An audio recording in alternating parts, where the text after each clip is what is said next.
Friends, बहुत बहुत स्वागत है आपका मेरे चैनल मिस्टिक में। आशा करता हूँ आप सब मज़े में होंगे।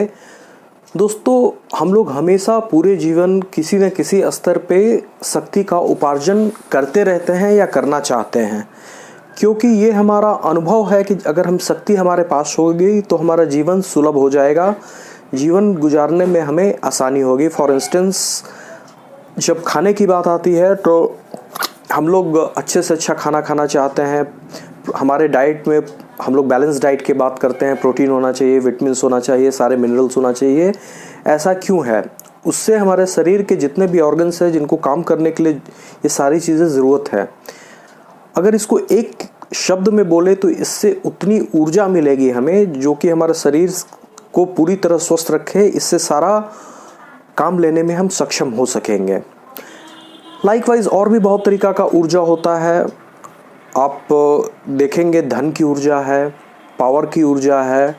धन की ऊर्जा से मेरा मतलब है अगर आपके पास पैसा है तो कोई भी चीज़ जो आपका काम रुका हुआ है वो आसानी से हो जाएगा। पावर इन द सेंस, कोई व्यक्ति ऐसा हो सकता है, जैसे आप जुडिशरी की बात करें, कोई कोर्ट का जज है, उसका जो धन है वो सीमित है, मीन्स वो सैलरीड पर्सन है, तो उस हिसाब से उसका धन है। या अगर वो ख़ानदानी रईस है तो बात अलग है, लेकिन उसका धन जो है वो बेसिकली उसके सैलरी पे डिपेंड करता है। देन ऑल्सो उसके पास पावर बहुत ज़्यादा है। कोई अरबपति वकील भी उससे, कोई कितना भी बड़ा वकील अपना कितना भी दलील दे, लेकिन अगर जज को लगा कि ये गलत बोल रहा है वो उसको हरवा देगा। लाइकवाइज जो भी हमारा जुडिशरी है, सुप्रीम कोर्ट में देख लीजिए, कोई की पोजीशंस पे पर्सन होते हैं,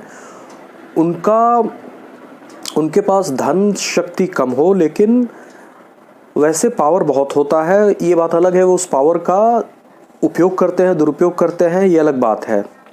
लेकिन हम सभी लोग किसी न किसी तरीक़ा से दिन भर व्यस्त रहते हैं शक्ति उपार्जन के लिए।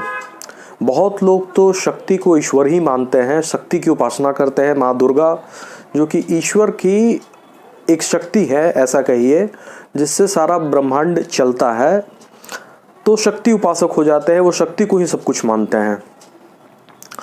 लेकिन हम में से कोई विरला होगा, अरबों खरबों में कोई एक व्यक्ति होगा जिसे इस बात की जानकारी भी है। मैं ये नहीं कह रहा हूँ कि उसको पता ही है, मतलब उसने देखा है, जिसे इस बात का जानकारी है और पूरी तरह से वो अस्वस्थ है इस बात पे कि शक्ति का एक विशाल भंडार उसके शरीर में है और वो इतना ज़्यादा शक्तिशाली है कि वो एक यूनिवर्स क्रिएट कर सकता है।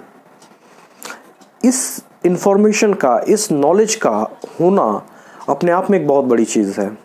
आप बहुत लोग से बात करिए, वो बोलेंगे क्या फालतू का बात कर रहे हो, वही शरीर है, शरीर का सारा ऑर्गन्स, हम बायोलॉजी के स्टूडेंट हैं, हमें ह्यूमन एनाटॉमी के बारे में सब पता है, इतना साइंस डेवलप वगैरह वगैरह, तो हमें सब कुछ पता है। लेकिन एक जो हमारे स्पिरिचुअल साइंटिस्ट थे, अध्यात्म के जो वैज्ञानिक हुआ करते थे, उन्होंने ज़बरदस्त प्रयोग किया और ये बोला कि शरीर में एक अत्यंत पावरफुल चीज़ है, ज्वालायमान, जो अगर गर्म करना चाहे किसी चीज़ को तो इतना लाखों करोड़ों डिग्री सेंटीग्रेड तक उस टेम्परेचर को ले जाए। फ्रीज़ करना चाहे तो वो भी चरम पे हो, जो चाहे क्रिएट करना चाहे तो इनफाइनाइट, डिस्ट्रॉय करना चाहे तो इनफाइनाइट। वो हर तरीक़ा के आश्चर्यों से युक्त है। उसकी महिमा इतना ज़्यादा है कि उसे शब्दों से समझाया नहीं जा सकता है। शब्द द्वारा अगर आप उसको समझाना चाहे कि भाई ये क्या है, उसके लिए वर्ड्स के थ्रू उसके नॉलेज को डिस्कस नहीं किया जा सकता है।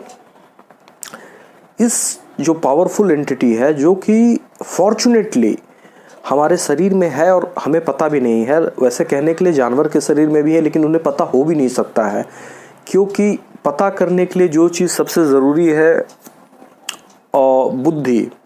बौद्धिक स्तर पे हम मनुष्य जो है काफ़ी उत्कृष्ट होते हैं बाकी सब जीवों से, इसलिए हम उस तरफ हमारा ध्यान जा सकता है। हम बहुत तरीक़ा से चीज़ों को एनालाइज कर सकते हैं और काफ़ी हिडन चीज़, जैसे दोस्तों बिजली है, बिजली दिखती नहीं है, लेकिन हमने बिजली का आविष्कार कर लिया और उसके जितने भी लाभ हैं हम ले रहे हैं, आप देख सकते हैं। लाइकवाइज टेलीफोन है, वेव्स जो इलेक्ट्रोमैग्नेटिक वेव्स है उसको हमने अपने फेवर में यूज़ करना सीखा। ये सारी चीज़ इनविजिबल है, लेकिन जो ह्यूमन ब्रेन है वो इतना ज़्यादा उन्नत है कि इससे हमने इसकी शक्ति को ना सिर्फ पहचाना बल्कि हार्नेस भी किया अपने फेवर में। लेकिन ये सब तो स्थूल शक्तियाँ हैं। हालांकि अगर देखा जाए दोस्तों तो अभी भी exact mechanism of electricity flow, electricity कैसे प्रोड्यूस होता है और वो कैसे फ्लो करता है, इसका एग्जैक्ट मैकेनिज्म अभी भी नहीं पता है। एक थ्योरी है, ऐसा जो सिद्धांत है वो पॉजिटिव होना चाहिए, नेगेटिव होना चाहिए, उससे फ्लो स्टार्ट हो, वो ठीक है, लेकिन कैसे, हाउ, ये किसी को अभी भी एग्जैक्टली पता नहीं है। और जबकि ये स्थूल जगत की काफ़ी सूक्ष्म शक्तियाँ हैं। स्थूल जगत में, मटेरियल वर्ल्ड में जो आपको दिखता है, जैसे सूर्य है, चंद्रमा है, जो भी आप अपने चारों तरफ देख रहे हैं, ये मटेरियल वर्ल्ड है। इसकी सूक्ष्म और सूक्ष्मतर शक्तियाँ जो हैं, वेव्स हो गई, देन ये आपका इलेक्ट्रिसिटी हो गया, लाइकवाइज ये सारी सूक्ष्मतर शक्तियाँ हैं जिसके बारे में भी हमें पूरी तरह से पता नहीं है। तो फिर जो दैविक जगत की ऐसा चीज़ जो कि फिज़िकल वर्ल्ड का जहाँ पे लिमिट ख़त्म होता है, या उसके लिए एटम, मॉलिक्यूल वगैरह की ज़रूरत नहीं है, उसका जो मेज़र करने का उसका जो कंस्टिट्यूएंट्स है वो बिल्कुल अलग है, उसके बारे में हमारा मन कैसे सोचेगा। हमारा मन पदार्थ से बना हुआ है, तो अगर हम अपना पूरा दिमाग का यूज़ करते हैं तो हम जिस चीज़ को डिस्कवर कर पाएंगे वो पदार्थ से ही रिलेटेड होगा। उसको आप चमत्कार बोल सकते हैं, क्योंकि नॉर्मल आप कोई रिक्शा वाला हो गया, नॉर्मल कोई व्यक्ति नहीं कर सकता है। उसकी चेतना खाना पीना, बच्चे पैदा करना वगैरह में सिमटी रहती है। तो एक जो रिक्शा पुलर है, आप उससे ये आशा नहीं कर सकते हैं कि वो कोई बहुत बड़ा इन्वेंशन कर दे, डिस्कवरी कर दे, that is not possible. But हम कर सकते हैं। हम घर बैठे, जो हमने, वैसे तो हिंदू पंचांग हुआ करता था, लेकिन अभी मॉडर्न साइंस की बात करें तो आप घर बैठे ब्रह्मांड में प्लानिटरी पोजीशंस क्या है, कौन सा प्लैनेट अभी कहाँ पे होना चाहिए, उसका स्पीड क्या है, वो कल कहाँ पे होगा, हमारा मेट्रोलॉजिकल डिपार्टमेंट है, हमारा पृथ्वी पे डिफरेंट जगह पे वेदर क्या होगा, ये सारी चीज़ें जो कि हमारी बुद्धिमत्ता का परिचय देती है और हमें गौरवान्वित करती है कि हम मनुष्य हैं। लेकिन सब भौतिक स्तर पे है। भौतिक स्तर पे चीज़ों को जो नियंत्रण करती है वो एक दैवी सत्ता होती है। अभी बहुत ही इसका सूक्ष्म, मतलब आप कहिए कि फ्लिकर जैसे कभी काल पता चलता है, फ्रैक्शन ऑफ सेकंड के लिए, भौतिक विज्ञानियों की बात कर रहा हूँ, और एक लंबे समय तक के लिए वो चीज़ गायब हो जाता है। लेकिन ऐसा अब माना जा रहा है कि भौतिक जगत का जो संचालन होता है वो कोई दिव्य शक्ति या जो भी कहिए ऊर्जा ऐसा कुछ करती है जिसके बारे में, जिसे बुद्धि से नहीं पकड़ा जा सकता है। एक एक्सपेरिमेंट किया था, एग्जैक्टली मुझे याद नहीं आ रहा है, इलेक्ट्रॉन पे किसी ने, double slit experiment, yes that was double slit experiment. उसमें ये जानने का कोशिश किया गया था कि इलेक्ट्रॉन का जो नेचर है वो पार्टिकल है या वेव का नेचर है। ये डिटरमिन करने का एक बहुत ही उच्चतर कोटि का प्रयास किया था एक वैज्ञानिक ने, और वो जान के हैरान हो गया कि जब आदमी उसको देखना चाहता है पार्टिकल रूप में तो वो पार्टिकल रूप में दिखता है। उसका जो जिस तरीक़ा से एक जगह से उसे रिलीज़ किया जाता था और दूसरे जगह पे जाके वो जो हिट करता था, तो अगर वो पार्टिकल रूप में देखना चाहता है तो वो पार्टिकल रूप में दिखता है। अगर वो ये जानना चाहता था कि वही हो ना हो ये वेव नेचर ही है, तो उसका जो इम्प्रेशन आता था अगले जो उसने पर्दा या जो भी बोली लगा के रखा था उस पर वेव का इम्प्रेशन आता था। आज भी आप ये एक्सपेरिमेंट किया जा सकता है। मतलब एक इलेक्ट्रॉन का नेचर पार्टिकल होगा या वेव होगा, ये इस बात पर निश्चित निर्भर करता है कि हम कैसे उसे देखना चाहते हैं। अगर हम पार्टिकल रूप से देखना चाहेंगे तो वो पार्टिकल है, वेव नेचर से देखना चाहेंगे तो वो वेव है। कुछ नहीं समझ में आया तो लोगों ने डुअल नेचर दे दिया कि इलेक्ट्रॉन का डुअल नेचर है। ये दोनों ही हो सकता है, इसका पार्टिकल नेचर भी है, वेव नेचर भी है। लेकिन फैक्ट ये है कि अगर एक व्यक्ति उसे पार्टिकल नेचर की तरफ से देखना चाहेगा तो पार्टिकल दिखेगा, वेव नेचर उसका एक्सप्लोर करना चाहेगा तो वो वेव की तरह दिखेगा। तो देखिए, भौतिक वर्ल्ड की गुत्थियाँ नहीं सुलझ रही हैं कि कैसे ऑपरेट करता है। आइंस्टाइन मर गया इस बात को पता करते करते how exactly the universe operates, लेकिन उसके नज़दीक भी नहीं पहुंच पाया। लेकिन इस बात पे आइंस्टाइन भी बिल्कुल सहमत था कि एक दैवी शक्ति है जिस पे हम लोग सब कोई डांस कर रहे हैं। ये बात तो है हमारा अपना, और ये बात देखिए बिल्कुल मैच करता है कृष्ण भगवान ने जो गीता में बोला है, संपूर्ण प्राणियों के भीतर ईश्वर जो है मौजूद है और उनके कर्मों के अनुसार उसे नचाता रहता है। और पापी मनुष्य का परिभाषा ये है, जो व्यक्ति समझता है कि मैं इस कार्य को मैंने किया है, इसके पीछे मैं हूँ, वो व्यक्ति पापी है। जो हर तरीक़ा से ये मानता है कि सारे का सारा कार्य उसने कितना ही बड़ा काम क्यों ना किया हो, अगर वो ये मानता है कि ये कार्य प्रकृति के गुणों द्वारा किया गया है, तो वो मनुष्य महात्मा है। मतलब मानना इन द सेंस दिखाने के लिए नहीं है, डीप डाउन उसके अंदर ये थॉट प्रवेश कर गया है, क्योंकि ये इस बात को डिनोट करता है कि उसका चित्त शुद्ध हो चुका है, उसने अध्यात्म में एक बहुत ही अच्छा प्रगति किया गया है। तो व्यक्ति का और कुछ अगर बुरा भी है तो भी उसको ध्यान देने की ज़रूरत नहीं है, वो एक महात्मा व्यक्ति है, ये बात पक्की है। तो दोस्तों हमारे अंदर जो आत्मा है, जिसका मैंने वीडियो के शुरू में आपसे जिक्र किया, जो हर तरीक़ा का आश्चर्यों से भरा हुआ है। वैसे तो आपने भी सुना होगा गीता में, या फिर और भी किसी से सुना होगा, उसे जलाया नहीं जा सकता है, काटा नहीं जा सकता है। ये सारी चीज़ें आपको बताया गया जो कि आपका सेंसेस कॉम्प्रिहेंड कर सकता है, समझ सकता है। लेकिन इसके अलावा भी ये तो बहुत छोटी बात हो गई, जलाया नहीं जा सकता है, काटा नहीं जा सकता, ठीक है, वो अनडिस्ट्रक्टेबल है, मैं समझ गया।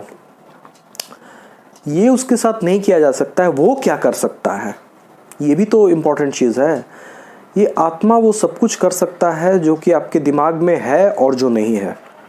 इसका रीज़न क्या है कि वो इनसेपरेबल यूनिट ऑफ परमात्मा है, जो सुपर सोल है, जो कि भगवान तो अज्ञात है, अव्यक्त है। जो भी भगवान ने अपने आप को प्रकट किया, देखिए भारत दिव्य भूमि है, हर जगह पे भगवान प्रॉफिट भेजते हैं, मसीहा भेजते हैं। भारत ही एक ऐसा जगह है जहाँ पे भगवान का 24 बार अवतार हुआ है, और उनकी विभूतियों का तो कितना बार आगमन हुआ है इसकी कोई गिनती ही नहीं है, कितने बड़े बड़े संत आए हैं। तो इस दिव्य भूमि पे भगवान के चरण पड़े हैं, तो यहाँ पे रहना ही अपने आप में बहुत ही भाग्य की, मतलब भाग्यशाली है वो व्यक्ति जो यहाँ इस पवित्र भूमि का सेवन करता है। दूसरी बात, तो अब आत्मा क्या कर सकता है, उसका प्रॉपर्टी तो सबने जान लिया कि इसके साथ क्या नहीं किया जा सकता है, लेकिन वो क्या कर सकता है इसके बारे में आपको तब पता चलेगा जब आप देखोगे, आप स्वप्न देखते हो। सपोज करो एक रेल है, एक ट्रेन है, उसका कंस्ट्रक्शन करने के लिए कितना बड़ा इंडस्ट्रीज़ है, उसका इंजन बनाना आप सोचिए कितना बड़ा बात होगा। अगर डिरेल हो जाता है उसको हटाने के लिए कितना बड़ा क्रेन मंगाया जाता है। लाइकवाइज उसमें इतना सारा बॉगीज होते हैं, उन सब को बनाना बहुत ही टीडियस चीज़ है। लेकिन हमारा आत्मदेव, हमारी जो अंतरात्मा है, most powerful unit of this universe, स्वप्न में वो आपके लिए क्या नहीं क्रिएट कर देती है, पल भर में एक नया संसार क्रिएट कर देती है। उसमें कुछ भी हो सकता है, और वो इतना रियल होता है कि जब तक आप सपने से जागो नहीं, आप फ्रैक्शन ऑफ सेकंड, लव निमेश जिसको बोलते हैं, एक आंख का पलक झपकता है उसका 1/4 भाग को लव निमेश बोलते हैं, उतने समय के लिए भी आप ये अनुभव नहीं करोगे कि ये कोई मैं सपना देख रहा हूँ। जब तक जागोगे नहीं, इवन शंकर भगवान ने पार्वती जी से कहा है कि स्वप्न में भी अगर कोई सर काट ले तो दुख तब तक नहीं जाता है जब तक कि व्यक्ति जग ना जाए। तो आपका आत्मा क्या नहीं कर सकता है, जो आपके सोने पे, मतलब एक तरीक़ा से चेतना का एक स्तर आप खो देते हैं, तो आपके लिए एक होल वर्ल्ड, एक होल न्यू यूनिवर्स क्रिएट कर सकता है, कहीं भी ले जा सकता है, स्वर्ग की यात्रा करा सकता है, नर्क की यात्रा करा सकता है, मरे हुए परिजनों से आपकी बात करा सकता है, मुलाकात करा सकता है, आपका आने वाला फ्यूचर दिखा सकता है, कुछ भी, कैपेबल ऑफ डूइंग एनीथिंग। और जीवित, मतलब जब आप निद्रा में नहीं है, काम कर रहे हैं, तो तब तो आप देख ही रहे हो, बुद्धि जिसके थ्रू आप सारा चीज़ अपना करते हो उसको जिंदा रखता है। और अगर आपका जो भी ऑर्गन्स काम कर रहा है उसको प्रॉपर प्राण ऊर्जा का संचार करता है, जो भी, यहाँ तक कि कृष्ण भगवान ने गीता में यहाँ तक बोला है, जो तू खाना खाता है बिना मेरे हेल्प किए, मतलब मैं ही उसको पचाता हूँ। अगर मैंने आपका हेल्प नहीं किया वो खाना भी नहीं पचने वाला है। ऐसा भगवान उचाव है, भगवान ने बोला है। तो ये आत्मा जो है वो सारे हमारे बॉडली फंक्शंस को बिल्कुल करेक्ट रखता है। कुछ मत करो, बस उसको निकाल दो, बाकी सारे चीज़ अपने आप बाहर आ जाएंगे। फिर इस बॉडी को आप डिके ना हो, इसके लिए आप कुछ बंदोबस्त कर सकते हो, इसको हज़ारों साल तक आप प्रिजर्व कर सकते हो, वो अलग बात है। लेकिन फिर वो चमत्कार जो कि एक जीवित व्यक्ति के थ्रू प्रदर्शित होता है वो आपको देखने को नहीं मिलेगा। ये एक आत्मा की शक्ति है। और इस पे मैं क्या आपको बताऊं, आप उपनिषद पढ़ो, जो भी है आपको पता चलेगा। जितना जितना आप पढ़ते जाओगे या अपने आप को आप ध्यान में चले जाओ, डीप स्टेट ऑफ मेडिटेशन, ध्यान में आप जाओगे, खुद ही ये अपने आप को रिवेल करने लगेगा। इसका जो उच्चतर शक्तियाँ हैं जिसके बारे में आप अनभिज्ञ हो, आपको पता चलने लगेगा। और व्यक्ति की चित्त शुद्धि के बारे में काफ़ी कुछ बताया गया है कि हर व्यक्ति का चित्त शुद्ध होना चाहिए, क्योंकि जब तक आपका चित्त शुद्ध नहीं होगा आप आत्मा को इग्नोर करोगे। देखिए, हर व्यक्ति अगर कोई गलत काम करता है तो उसका आत्मा साफ विद्रोह कर देता है। उस बात को मानने के लिए उसका आत्मा उसे साफ साफ मना कर देता है। और इसके बावजूद भी वो व्यक्ति करता है तो मौज लेना, सुखी होना ये इम्पॉसिबल हो जाता है, क्योंकि जो आत्म प्रताड़ना है वो उसको सुख से जीने नहीं देगी। कहीं ना कहीं आपको वो वेदना जो है ऐसा आता रहेगा कि जो मौज मस्ती सुख है वो सब होते हुए भी आपको लगेगा कि इससे बेहतर तो स्थिति तो मैं पहले था जब ये सारा चीज़ मेरे पास नहीं था। तो आत्मा जो है आपको एक राइटफुल सजेशन हमेशा देता है। जो पूरी तरह से आत्मनिर्भर जिसको होना बोलते हैं वो कभी गलत काम कर ही नहीं सकता है, और वो अंत में इतना पवित्र हो जाता है अपने कर्मों द्वारा कि वो ईश्वर को पहले अपने आत्मा को देखता है, आश्चर्य से देखता है, अपने आत्मा के अंदर ही पूरे जगत को देखता है। उसके आश्चर्य का ठिकाना नहीं रहता उस समय। उसके बाद ऐसा करने के बाद तत्काल तुरंत उसे परमेश्वर के दर्शन होते हैं, और सब चीज़ वो जो है परमेश्वर के अंदर ही देखता है। सब कुछ भगवान का इंटीग्रल पार्ट ही उसको लगता है। उसके बाद उस ऐसे व्यक्ति को जीवन मुक्त बोला जाता है। उसको जो सुख मिलता है उस सुख को अगेन फिर वर्ड्स में नहीं बताया जा सकता है। वो सिर्फ जो है आपका उसके बारे में जिसे मिला है, जिसने अनुभव किया है, वही आपको थोड़ा बहुत समझा सकता है, लेकिन आप बिना अनुभव किए हुए इसको नहीं जान सकते कि एग्जैक्टली क्या बोला जा रहा है। एक और तरीका है, पहले अगर मैंने चित्त शुद्धि की बात की। चित्त शुद्ध कब होता है और चित्त अशुद्ध कब होता है ये जानना बहुत ज़रूरी है। जब एक व्यक्ति है, जब हम जाने अनजाने में पापों को करते रहते हैं, और कभी तो जाने जाने बहुत बड़ा बड़ा पाप कर देते हैं, पंच महापाप आता है, उसका परिणाम ये होता है कि हमें दोबारा मनुष्य जीवन मिलेगा नहीं, ये भी संकट में आ जाता है। या मिलेगा तो ऐसा मूल व्यक्ति का जीवन मिलेगा जो कि कुछ ना आगे देख सकता है, ना पीछे, ना दाएं ना बाएं, वो एक बस पशु की भांति ही जीवित रहता है।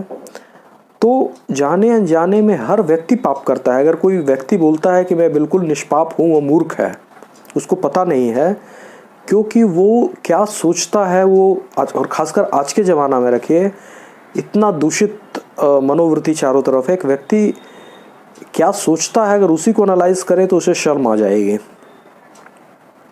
अगर डायरी लिखना एक बहुत ही महत्वपूर्ण गुण है।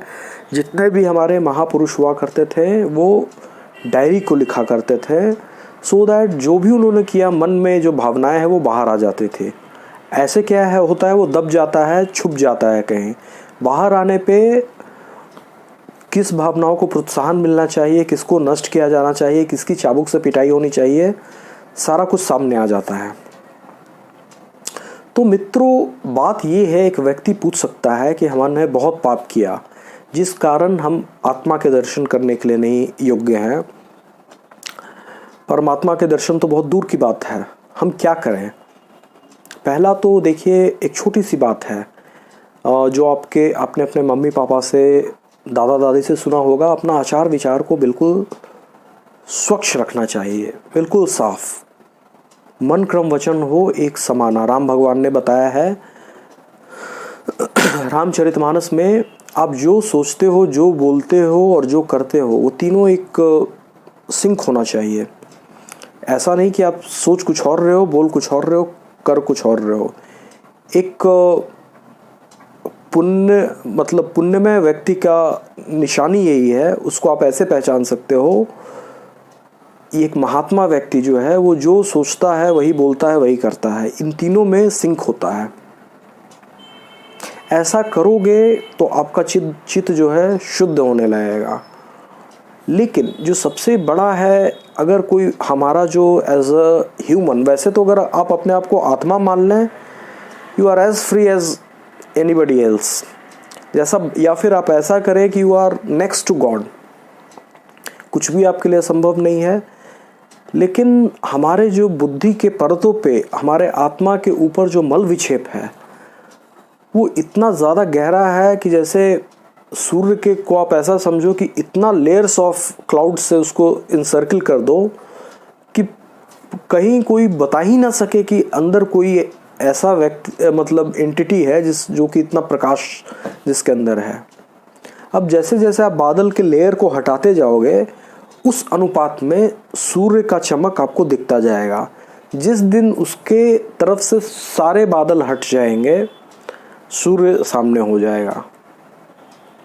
तो ये आत्मदर्शन की प्रक्रिया है। लेकिन व्यक्ति के लिए ये टफ हो सकता है, और खासकर कलयुग में, आजकल के ज़माना में तो जो मन है, जैसे मछली बिना पानी के नहीं रह सकती है, वैसे ही मन बिना पाप किए नहीं रह सकता है। ये कली धर्म है, इसमें कोई बहुत ज़्यादा आश्चर्य की बात नहीं है।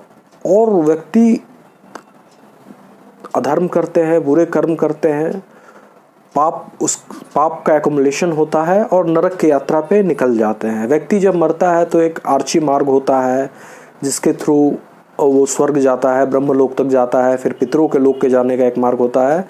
लाइकवाइज नरक जाने का भी एक मार्ग होता है। ये चुनाव आपके हाथ में, और मुक्ति का भी एक मार्ग होता है।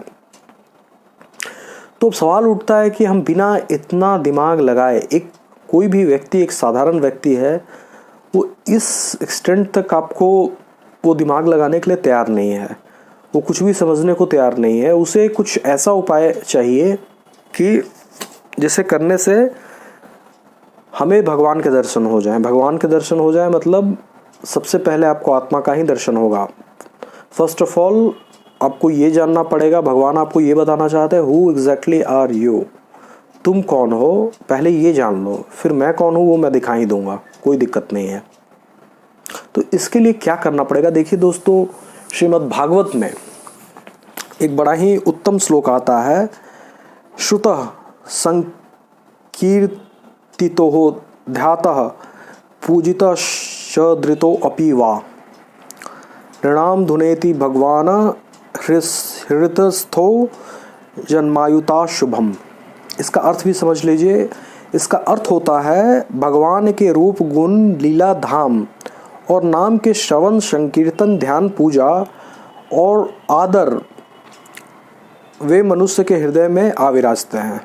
आदर से वे उस मनुष्य के हृदय में आविराजते हैं। और एक दो जन्मों की पाप की तो बात ही क्या है, ये मैं नहीं बोल रहा हूँ। श्रीमद् भागवत जो है महर्षि व्यास का लिखा हुआ उत्कृष्ट ग्रंथ है, उसमें ये बात आ रही है। एक दो जन्मों के पापों की तो बात ही क्या है, हजारों जन्मों के पापों के ढेर भी क्षण भर में भस्म कर देते हैं। ये आपका बात हो गया भगवान के नाम, उनके कथा का श्रवण, उनमें रमन करना। कृष्ण भगवान ने इसी बात को इस तरीक़े से गीता में बनवाया है, मुझ में बुद्धि को लगा, मेरा ध्यान कर, मुझे प्रणाम कर और मेरा भक्त बन। ऐसा करने के बाद तू मुझ में ही निवास करेगा। वही बात श्रीमद् भागवत में डिफरेंटली लिखा हुआ है। देखिए, सनातन धर्म जो है वो पूर्ण सत्य है, और उसका एक ही चीज़ को अगर कोई ना समझ पाए, वेद जो है थोड़ा टफ है समझने में, उपनिषद है वो भी बहुत टफ है, तो शास्त्र बने, पुराण बने, किसी तरीक़ा से बात समझ में आनी चाहिए। बात समझने के बाद उसको प्रैक्टिस करने में कोई कन्फ्यूजन, कोई परेशानी नहीं होती है। तो ये तो हमारा एक, आपको मैंने श्रीमद् भागवत का कोटेशन दिया। एक व्यक्ति है, अगर वो अभी जो भी मैंने आपको बात बताया वो बहुत ही कम बताया, और वो ज्ञान की बातें हैं। एक वीडियो में सब कुछ बताना संभव नहीं है, ये गूढ़ ज्ञान है। और इसका ज्ञान क्यों ज़रूरी है? आजकल लोग फ़ायदा नुकसान की बात करते हैं, जब तक किसी चीज़ से फ़ायदा नहीं है उसको कोई क्यों जानेगा।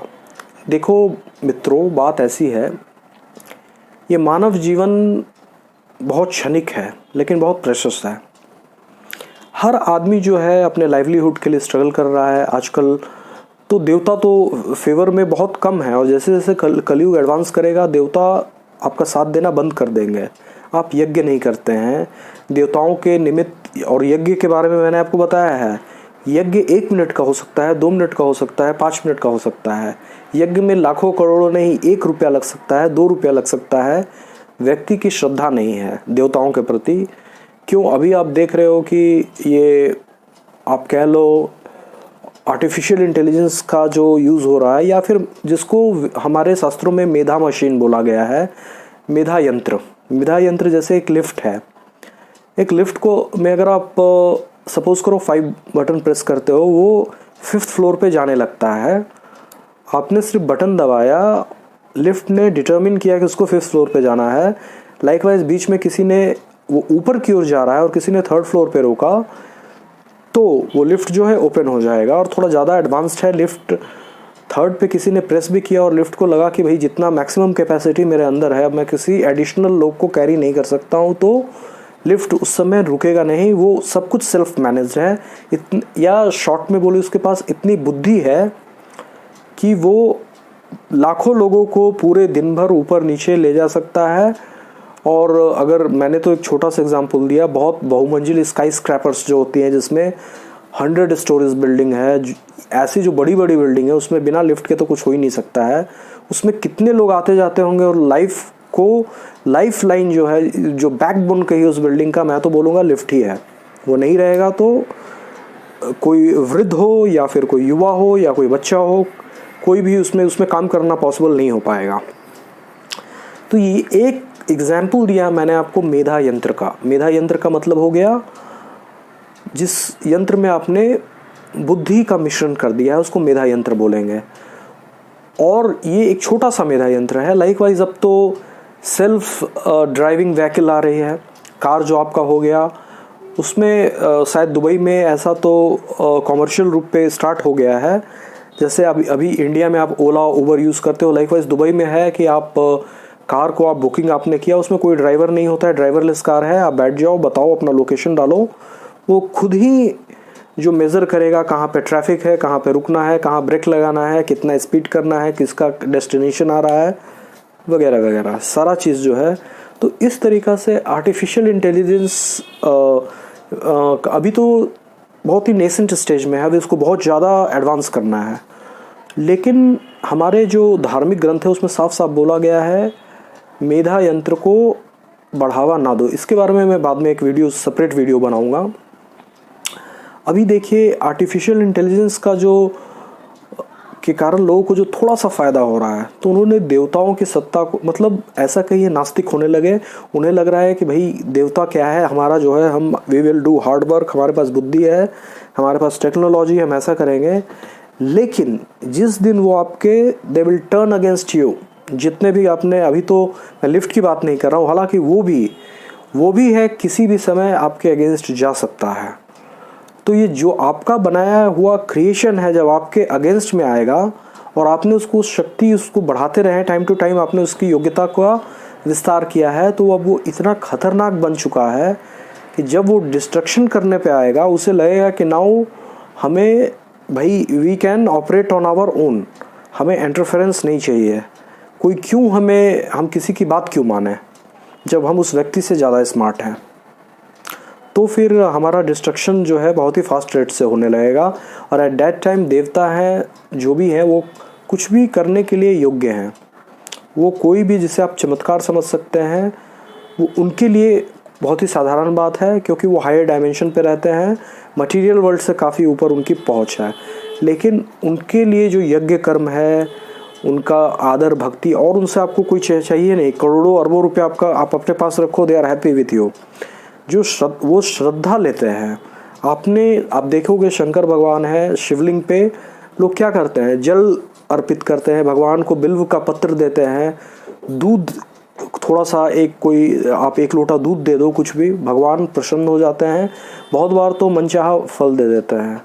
वह ऐसा क्यों होता है? उनके पास सब कुछ है, उनको आपकी ज़रूरत नहीं है, लेकिन आपने बताया कि आप उनके योग्य पुत्र हैं, वो ईश्वर हैं, और आप आत्मा है, वो परमात्मा है, और आप ये बता रहे हो कि I want to get back to home, मैं वापस आपके पास आना चाहता हूँ। अगर आप शंकर भगवान की पूजा कर रहे हो, उनको जल दे रहे हो, दूध चढ़ा रहे हो, इसका ये भी मतलब हो गया कि आप उनके साथ एक कॉन्ट्रैक्ट साइन कर रहे हो कि मैं इसके साथ ही ये अनाउंसमेंट करता हूँ कि मैं अपने बुरे कर्मों को छोड़ूंगा।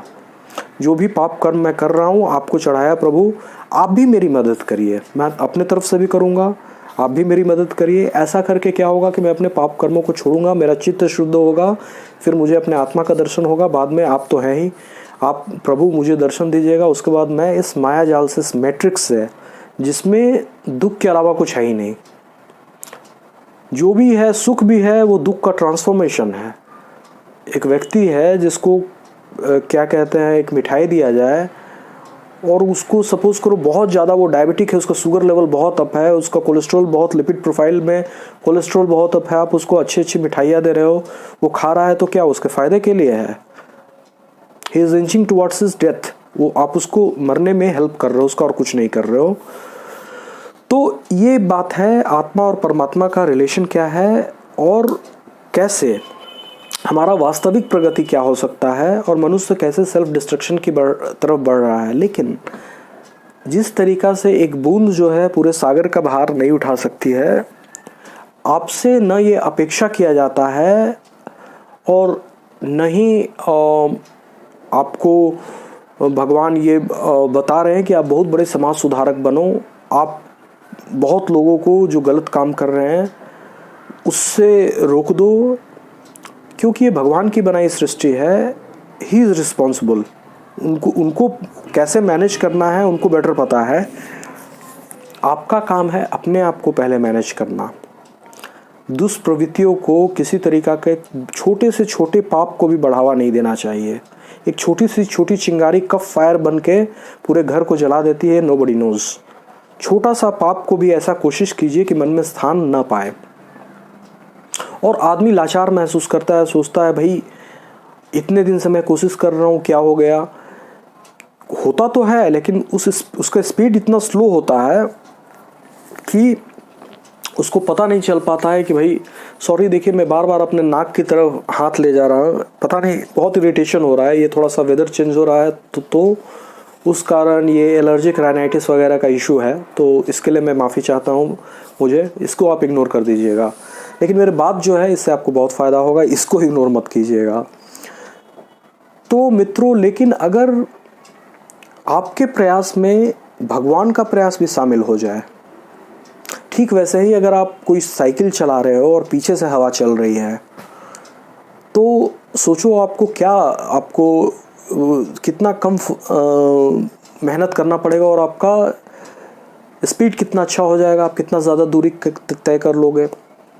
लाइक पुल के नीचे की तरफ आप किसी साइकिल से जा रहे हो और सोचो क्या होगा अगर नीचे की तरफ आप ढलान की तरफ जा रहे हो, कोई आपको एनर्जी, कुछ मत पैडल मत मारो, आप आराम से बैठे रहो, वो चलते जाएगा, खुद ब खुद नीचे जाएगा। ठीक यही चीज़ होती है जब आपके ऊपर, आपके शक्ति में भगवान अपनी शक्ति भी जोड़ देते हैं। वो आपको अपाहिज नहीं बनाना चाहते हैं, वो आपको डिपेंडेंट नहीं करना चाहते हैं, वो आपको पंगु बनाना नहीं चाहते हैं। अगर ऐसा होता तो भगवान तो जो पूरा यूनिवर्स एक फ्रैक्शन ऑफ सेकंड में रह सकते हो, सारे आदमी को, उस चित्त को शुद्ध कर देते हैं। लेकिन ये कलयुग है, कलयुग में आप हो और स्टिल आपसे भगवत भक्ति की अपेक्षा की जा रही है। इसमें पुरुषार्थ चाहिए, और इस पुरुषार्थ के लिए वो चाह रहे हैं कि भाई यू स्टेप फॉरवर्ड, आप आगे आओ, मैं मदद करूँगा। इसकी गारंटी है आप 1 कदम चलोगे, भगवान 100 कदम चलेंगे, ये बात पक्की है। लेकिन चलना तो आपको पड़ेगा, पहला कदम तो आपको चलना पड़ेगा। और ऐसा जो चलने से इनकार करता है, उसको कृष्ण भगवान ने गीता में संज्ञा दी है आत्महत्यारा की। उसके साथ ऐसे जो व्यक्ति, देखिए एक और बात है, जैसा संग वैसा रंग, आप जानते हो। अगर एक मटेरियलिस्टिक लाइफ को जो एंडोर्स करता है, पूरी तरह से बोलता है जो भी है मटेरियलिस्टिक लाइफ है और इसके अलावा कुछ नहीं है, उस व्यक्ति के साथ बहुत ज़्यादा जो आपका व्यवहार है दुनिया का वो तो करो, काम है कुछ, बहुत ज़्यादा समय गुजारना भी that is highly detrimental for your spiritual life. ऐसा नहीं करना चाहिए। आप अगर आपके पास कोई भगवत भक्त नहीं है तो आप एकांत में रहना ज़्यादा पसंद करो, अपने जो कार्य हैं उनको करो, एक निश्चित समय भगवान का भजन में दो और अपने जो कार्य को बहुत क्लोजली मॉनिटर करते चलना बहुत ज़रूरी है। बस आपको इतना करना है एंड आपका योर जॉब इज़ डन, और आपसे कोई अपेक्षा नहीं की जा रही है। और तब आपको, अब जब पहले आप खुद से कर रहे थे, जैसे जो बुद्धिस्ट लोग का अप्रोच है कि वो खुद से करते हैं, अपना जो प्रोग्रेस भी खुद से मेज़र करते हैं, तो ठीक है, ये भी एक अप्रोच हो सकता है।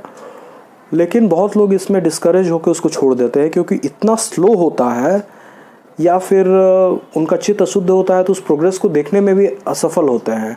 वो A to B जा रहे हैं, आपने अपना आचार विचार शुद्ध किया, लोगों जो भी आपकी जो कमी थी उसको दूर किया, तो एक तरीक़ा से आप एक तपस्या, एक यज्ञ ही कर रहे हो जिसमें आप अपनी दुष्प्रवृत्तियों की आहुति दे रहे हो। आप A to B, B to C, C to D जा रहे हो, लेकिन अंतकरण इतना मलिन है कि वो प्रोग्रेस आपको दिखाई नहीं दे रहा है, तो डिस्करेज्ड होकर आप उसको छोड़ देते हो। लेकिन जब आप भगवत भजन करते हो, भगवत भजन से मेरा अर्थ है जो भी भगवान विष्णु के, जो भी विष्णु भगवान हो गए, नारायण हो गए, उनके अवतार हो गए, राम भगवान, कृष्ण भगवान, ऐसा अगर आप करोगे तो that is best for you. जब आप भगवत भजन करते हो तो भगवान की दृष्टि आप पे पड़ती है, उनका और हमारा, अगेन मैं इस पर एक वीडियो बनाऊंगा, हमारा जो नेचर है और उनका नेचर है, दोनों दो डायरेक्शन में जाता है। बहुत थोड़े में भगवान बहुत ज़्यादा प्रसन्न हो जाते हैं और आदमी जो है कितना भी करो वो आपको धोखा दे सकता है।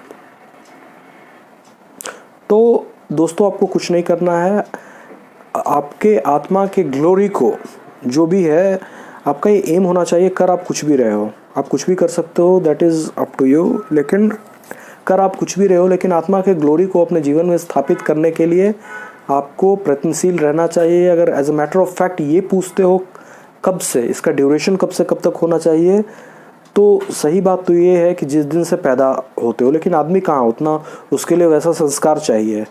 वो बच्चा पैदा होता है, जब बच्चा में खेलता है, बड़ा होता है तो कुछ करता है, फिर पढ़ाई लिखाई करता है, फिर शादी होती है, बच्चा पैदा करता है, अब पैसा चाहिए इनको, ऐसा लाइफ इज़ ओवर, बात ख़त्म, फिर अगला जन्म।